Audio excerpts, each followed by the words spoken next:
नमस्कार दोस्तों, live top academy के करंट कॉर्नर में आपका स्वागत है।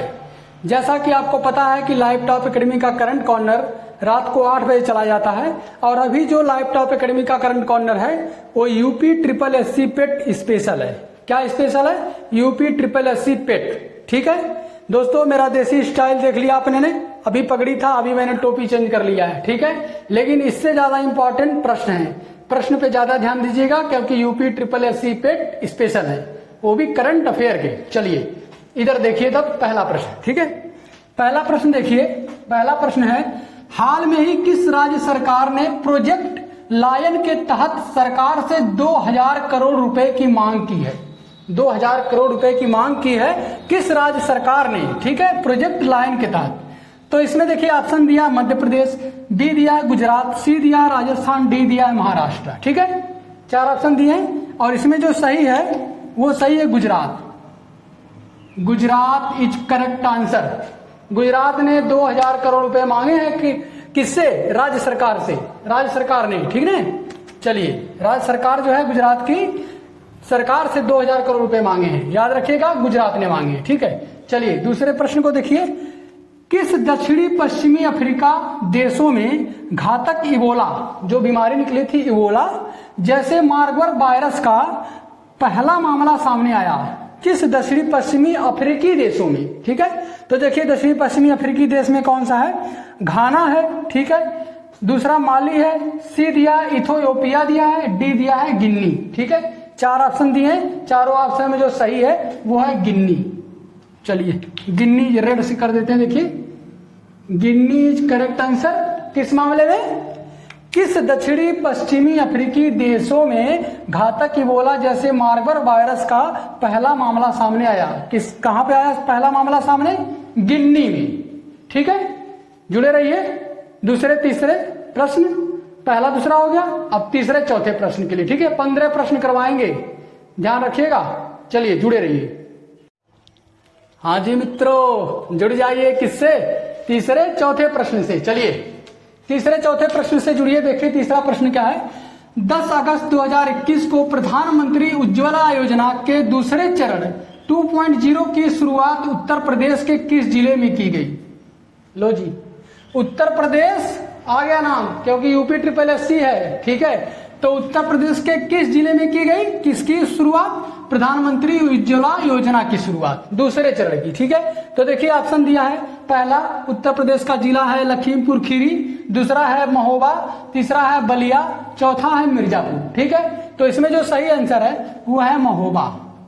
महोबा जिले, उत्तर प्रदेश के महोबा जिले में की गई किसकी शुरुआत? प्रधानमंत्री उज्ज्वला योजना के दूसरे चरण की शुरुआत। ध्यान से देखिएगा। चलिए तीसरा प्रश्न से जुड़िए। तीसरा प्रश्न है, किस राज्य सरकार ने आईटी क्षेत्रों में उत्कृष्टता के लिए राजीव गांधी पुरस्कार की घोषणा की है? राजीव गांधी पुरस्कार की घोषणा की है किस राज्य सरकार ने? किस क्षेत्र में? आईटी क्षेत्र में। तो देखिए ऑप्शन क्या है। ए कर्नाटक, बी राजस्थान, सी महाराष्ट्र और डी पंजाब। ठीक है, तो इसमें देखिए ऑप्शन सही है महाराष्ट्र सरकार।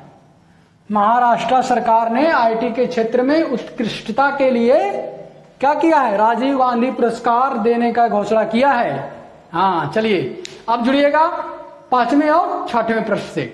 चलिए दोस्तों, तो जुड़िए अब 5वें 6वें प्रश्न से। ठीक है, इधर देखिए 5वां 6वां प्रश्न। 5वां प्रश्न देखिए, निम्नलिखित में से किसे मणिपुर की राज्यपाल नजमा हेपतुल्ला के स्थान पर मणिपुर के राज्यपाल का अतिरिक्त प्रभार सौंपा है? किसको अतिरिक्त प्रभार सौंपा गया है? मणिपुर का। और किसके जगह पे? नजमा हेपतुल्ला के स्थान पे। ठीक है, चलिए ऑप्शन देखिए। ऑप्शन में है सत्यपाल जी, बी है थावर चंद्र गहलोत जी, सी है फागू चौहान जी, डी है गंगा प्रसाद जी। ठीक है, तो ऑप्शन जो सही है वो है गंगा प्रसाद जी का। ठीक है, गंगा प्रसाद जी करेक्ट आंसर है। किस मामले में?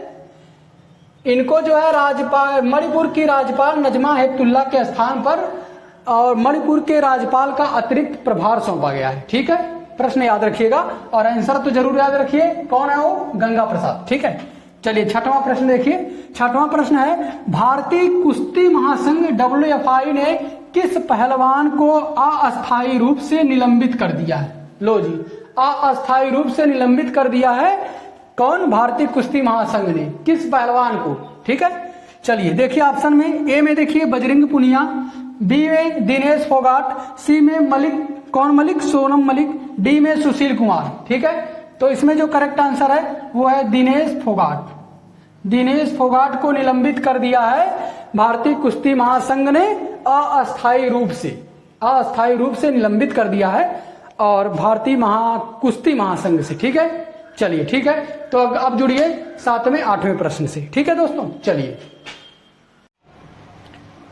क्या हाल है?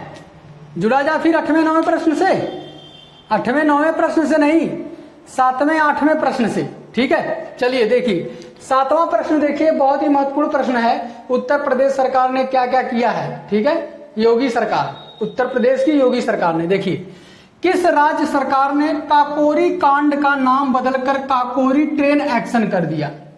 नाम खूब बदला जा रहा है, स्टेशन का नाम बदला जा रहा है, जिले का नाम बदला जा रहा है, स्थानों का नाम बदला जा रहा है। तो इन्होंने काकोरी कांड जो हुआ था उसका नाम बदल करके काकोरी ट्रेन एक्शन रख दिया, काकोरी ट्रेन एक्शन। तो कौन से राज्य ने किया है? एकदम नाम दिमाग में देखिए आ जाएगा, अपने आप ही उस राज्य का नाम आ जाएगा, उस स्टेट का नाम आ जाएगा।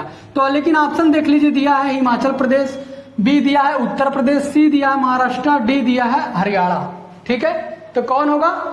पता चल गया होगा ना? चलिए, नहीं चला होगा देखिए हम बता देते हैं। उत्तर प्रदेश, उत्तर प्रदेश सरकार नाम बहुत चेंज कर रही है, तो काकोरी कांड का नाम बदलकर उन्होंने काकोरी ट्रेन एक्शन कर दिया है। ठीक है, इंपॉर्टेंट प्रश्न है, याद रखिएगा। चलिए 8वें प्रश्न से जुड़िए।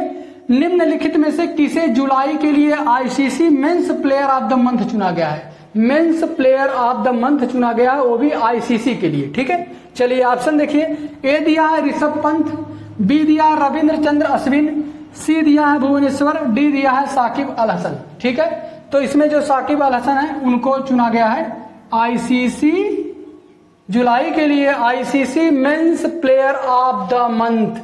ठीक है, याद रखिएगा। चलिए जुड़ते हैं अब आपसे 9वें और 10वें प्रश्न के लिए। चलिए जुड़ते हैं फिर 9वें और 10वें प्रश्न से। ठीक है, 9वां और 10वां प्रश्न। चलिए 9वां प्रश्न पढ़ते हैं। लंदन में किस राष्ट्रमंडल सचिवालय द्वारा जारी 2020 वैश्विक युवा विकास सूचकांक में भारत का रैंक क्या था? युवा विकास सूचकांक में 2020 में भारत का रैंक क्या था? ठीक है, भारत का रैंक देखिए इसमें दिया है ऑप्शन में, ए दिया है 139, बी दिया है 140, सी दिया है 142, डी दिया है 122 में। मतलब 139वीं रैंक, 140वीं रैंक, 142वीं रैंक, 122वीं रैंक। तो ऑप्शन कौन सा सही है? डी सही है। 122वीं रैंक जो थी वो लंदन में राष्ट्रमंडल सचिवालय द्वारा जारी की गई 2020 वैश्विक युवा विकास सूचकांक में भारत का जो रैंक था वो कौन सा था? 122वां रैंक था। ठीक है, 2 बार पढ़ दिए प्रश्न को। ठीक है, चलिए आप जुड़ते हैं 10वें प्रश्न से। 10वां प्रश्न है, स्वच्छ सर्वेक्षण 2021 के तहत इनमें से किस शहर को भारत का पहला वाटर प्लस प्रमाणित शहर घोषित किया गया है? वाटर प्लस शहर प्रमाणित घोषित किया गया है किसके तहत? स्वच्छ सर्वेक्षण 2021 के तहत। ठीक है, चलिए ऑप्शन देखिए, ए दिया है पुणे, बी दिया है इंदौर, सी दिया है पटना, डी दिया है कानपुर, सी दिया है पटना। पटना दिया। ठीक है, पटना हम 3 बार बोलना, इसका मतलब ये नहीं कि यही सही है। सही कौन सा है? इंदौर। इंदौर जो है सही है किसके मामले में? स्वच्छ सर्वेक्षण 2021 के तहत वाटर प्लस इसको शहर घोषित किया गया है। भारत का वाटर प्लस शहर घोषित किया गया है इंदौर को। ठीक है, चलिए तो आगे जुड़िए 11वें और 12वें प्रश्न से।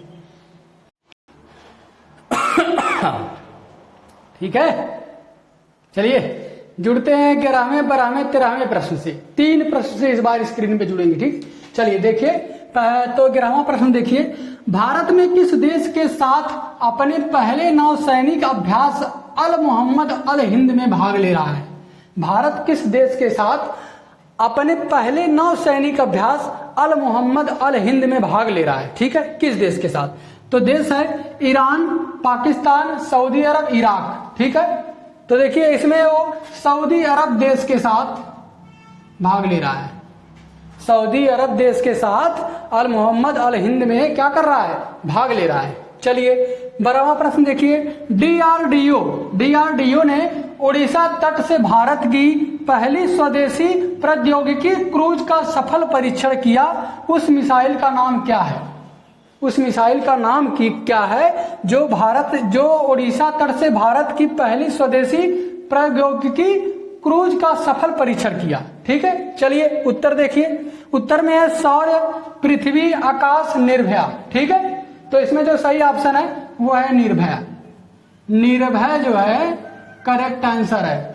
देखिए लाल से करेक्ट कर दिए और ओके भी कर दिए, तो इसको दिमाग में बैठा लीजिए, दिमाग में छप जाने वाला करंट अफेयर है। हाँ चलिए 13वां प्रश्न देखिए, डॉक्टर बालाजी तांबे जिनका हाल में 81 वर्ष की उम्र में 81 वर्ष की आयु में निधन हो गया, वह एक ऐसे भी क्वेश्चन बहुत सारे आएंगे जो रिक्त स्थान वाले होंगे, डॉट डॉट करके छोड़ दिए जाएंगे। प्रसिद्ध थे, वह क्या प्रसिद्ध थे? कौन? डॉक्टर बालाजी तांबे। ठीक है, चलिए देखिए वो क्या किस चीज में प्रसिद्ध थे? वो ऑप्शन दिया, ए अर्थशास्त्री थे, बी आयुर्वेदाचार्य थे, सी ऑन्कोलॉजिस्ट थे, डी गणितज्ञ थे। ठीक है, तो चलिए देखिए ऑप्शन जो सही है वो है आयुर्वेदाचार्य। तांबे जी क्या थे? आयुर्वेदाचार्य थे। ठीक है, चलिए अब लास्ट स्क्रीन में जुड़ते हैं 15वें 14वें 15वें प्रश्न से, लेकिन जुड़े रहिएगा। इस बार आपको हम गाना भी सुनाएंगे, शायरी सुनाएंगे, गजल सुनाएंगे, ताकि आप जुड़े रहिए और पढ़ते भी रहिए और आनंद भी लेते रहिए। ठीक है, हाँ थोड़ा मुडवा अपना फ्रेश भी करते रहिए मतलब। चलिए दोस्तों 14वां और 15वां प्रश्न देखिए। 14वां प्रश्न जो है बहुत ही महत्वपूर्ण प्रश्न है। ठीक है, टोपिया सही कर लेते जरा। ठीक है, 14वां प्रश्न जो है बहुत महत्वपूर्ण प्रश्न है और 15वां प्रश्न भी बहुत महत्वपूर्ण है। देखिए 14वां प्रश्न देखिए, अंतरराष्ट्रीय युवा दिवस हर साल किस दिन मनाया जाता है? अंतरराष्ट्रीय युवा दिवस, अंतरराष्ट्रीय, राष्ट्रीय नहीं, अंतरराष्ट्रीय युवा दिवस किस दिन, हर साल किस दिन मनाया जाता है? ऑप्शन में दिया देखिए 11 अगस्त, 12 अगस्त, 10 अगस्त, 8 अगस्त। आया समझ में? 12 अगस्त, 11 अगस्त, 10 अगस्त, 8 अगस्त। 12 अगस्त। ठीक है, लाल वाला ले लेते हैं तभी समझ में आएगा ना। देखिए 12 अगस्त को अंतरराष्ट्रीय युवा दिवस मनाया जाता है। 12 अगस्त को अंतरराष्ट्रीय युवा दिवस मनाया जाता है। कौन सा? अंतरराष्ट्रीय युवा दिवस। ठीक है, चलिए लेकिन अगर यही पूछ दिया राष्ट्रीय युवा दिवस तब कंफ्यूज हो जाएंगे। अंतरराष्ट्रीय 12 अगस्त को, राष्ट्रीय युवा दिवस जो मनाया जाता है वो मनाया जाता है, देखिए इसको हम खींच करके ऐसे लेके जा रहे हैं, ऐसे लंबा सा। ठीक है, इसका कंडीशन यहां तो 12 जनवरी को राष्ट्रीय युवा दिवस मनाया जाता है। 12 जनवरी को राष्ट्रीय युवा दिवस मनाया जाता है और 12 अगस्त को अंतरराष्ट्रीय युवा दिवस मनाया जाता है, इंटरनेशनल, और 12 जनवरी को नेशनल। और किसके नाम पे मनाया जाता है? किसके नाम पे? ये 12 जनवरी वाला किसके नाम पे? स्वामी विवेकानंद के नाम से। स्वामी विवेकानंद के नाम से मनाया जाता है। ठीक है, चलिए दो जानकारी मिल गई। एक तो 12 जनवरी को राष्ट्रीय युवा दिवस मनाया जाता है, किसके नाम पे मनाया जाता है? स्वामी विवेकानंद के नाम पे मनाया जाता है। दूसरा 12 अगस्त को अंतरराष्ट्रीय युवा दिवस मनाया जाता है, इंटरनेशनल। ठीक है, चलिए जुड़िए 15वें प्रश्न से। डूरंड कप 2021 के 130वें संस्करण की मेजबानी कौन सा शहर करेगा? 130वें संस्करण की मेजबानी कौन सा शहर करेगा? ऑप्शन में दिया देखिए सूरत, हैदराबाद, मुंबई, कोलकाता। ठीक है, तो इसमें जो ऑप्शन सही है वो है कोलकाता। कोलकाता जो है इमारतों का शहर है। देख लीजिए, एक और प्रश्न बता दिए, कोलकाता इमारतों का शहर है और बसा कहाँ है? कोलकाता कहाँ बसा है? देखिए इसको खींच करके लेके आ रहे हैं यहाँ पे। कोलकाता जो बसा है, दिख रहा है ना? कोलकाता जो बसा है वह हुगली नदी के तट पर बसा है। कोलकाता जो है हुगली नदी के तट पर बसा है। लीजिए एक प्रश्न और हो गया। ठीक है, चलिए सुना देगा ना? है, चलिए शायरी सुना देते हैं। देखिए शायरी सुनाते हैं कैसे। शायरी सुना देते हैं। क्या है शायरी? सुनाते हैं? सुनाते हैं, चलिए।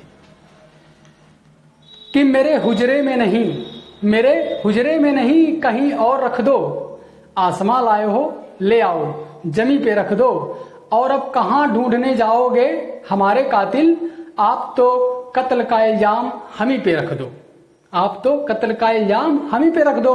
किसने, किसकी गजल है? एक प्रश्न और देखिए हो गया, किसकी गजल है? राहत इंदौरी साहब की गजल है। ठीक है, आगे ऐसे ही गजलों के साथ आपको बहुत सारे करंट अफेयर की तैयारी करवाएगी। कौन?